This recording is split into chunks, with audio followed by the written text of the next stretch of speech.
I've been stuck at home for a week after the coronavirus outbreak has halted the world, so I decided to watch Contagion. The 2011 film, written by Scott Z. Burns and directed by Steven Soderbergh, depicts a worldwide outbreak of a deadly virus. Sound familiar? So I decided to compare everything these guys got right and everything they got wrong. This is Contagion versus Reality, March 2020. And of course, spoilers ahead.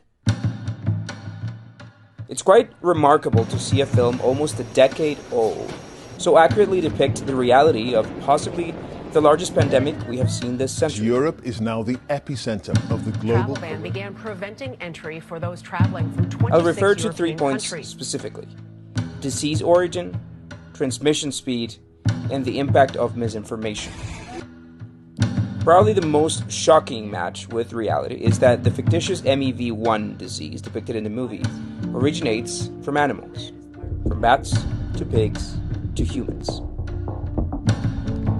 The information that we have today about SARS-CoV-2 tells us that it also has an animal origin, a bat to a pangolin to finally reach humans. It is believed that the disease made its way from a bat to a pangolin in a wet market, specifically this market in Wuhan where wildlife is traded. The conditions of the market, where animals are stacked on top of each other, likely created a similar deadly coincidence. Now, while only a small portion of the Chinese population consumes wildlife animals, the highly contagious nature of this virus allowed it to quickly spread from patient zero into the city of Wuhan. Which brings me to the next point: transmission speed. The reproduction number is used to estimate and represent how quickly a disease can spread. How many other people are they likely to infect? Now, before we had a vaccine, polio spread at a rate between 4 and 6. We call that number the R0. Like COVID-19, the fictitious virus is respiratory and can live in surfaces, fomites, for several hours or even days, making it all that easy to transmit. The average person touches their face 2,000 or 3,000 times a day. 2,000 or 3,000 times a day? 3 to 5 times every waking minute. In between, we're touching doorknobs, water fountains, elevator buttons, and each other. Those things become fomites. In the film, patient zero contracts the virus in Hong Kong, which is technically another match, and imports it to the US. We see little of the development of the pandemic in other countries outside the US, but it does spread extremely fast in America. While MEV1 and COVID-19 share a similar R0 factor, in the film, 125 plus million people are infected about a month after patient zero. Patient zero for the US showed up in January 19th, about 2 months before I shot this video. The first case of the deadly Chinese coronavirus making its way to the US. That patient is a man in his 30s. He is in the hospital here. And there's not just one reason why the U.S. has been so slow to test. And while testing hasn't been the most efficient in the country, the official estimate today is around 1,500 infected. In the film, response from health authorities and the government was prompt, with quarantine zone established as soon as 14 days after the first death. However, it's the impact and dynamics of misinformation and mass hysteria where we can find eerie similarities with our 2020 reality. Distrust in the government and fake news. In the movie, they're represented by Jude Law's characters, a blogger that, while credited with noticing the epidemic early on, begins disseminating false theories with no other seeming purpose than generating traffic for his website and chaos. When I turned on my computer this morning, I had over 2 million unique visitors all looking for the truth.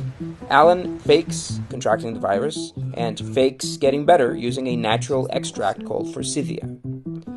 Forsythia is a real herb used to treat bronchitis and believed to help reduce inflammation, but even today, without sufficient evidence to be used in medicine. Alan's claims release chaos, and misinformed masses begin to try to get their hands on the extract. And now to the growing number of hoaxes popping up online from false claims about Similarly, treatments. a group of conspiracy theorists, including Alex Jones, have begun promoting microparticle colloidal silver. Tested it. It works on just about everything. That beats coronavirus. They have clinical documentation to prove it. Order silver now. A cease and desist was issued by the New York Attorney General, but we're yet to find out if it does anything to stop them. We are, of course, also seeing shortages of masks, which have been advised against for the general population by the World Health Organization, hand sanitizer, and toilet paper, for some reason. I just want one pack. When a vaccine is developed in the film, incorrectly just at 133 days after patient zero, Jude Law's character threatens to continue misinforming his followers about the potential side effects of the vaccine, including autism. The lawyers indemnified the drug companies. Maybe it causes autism or narcolepsy or cancer 10 years from now. Who knows? Just the other day, 2 years old, 2.5 years old, a child, a beautiful child, went to have the vaccine and came back and a week later got a tremendous fever, got very, very sick, now is autistic. The film also taunts at misinformed government officials. Well, Homeland Security wants to know if we could put a vaccination in the water supply, like fluoride, cure everyone all at once. Which is just icing on the cake after seeing this go down in a real-world White House. Well, if you take a solid flu vaccine, you don't think that would have an impact or much of an impact on corona? No. Probably none. Probably not. As for what comes next, the film predicts a suspension in basic services, food shortages, and mass graves. Let's hope that we don't get to see any of that. Using this opportunity to remind everybody that washing your hands with soap is the best route. Soap is the best agent to break down the protein and lipid walls of the virus. Panic doesn't help anybody, but sadly, it seems they also got this right.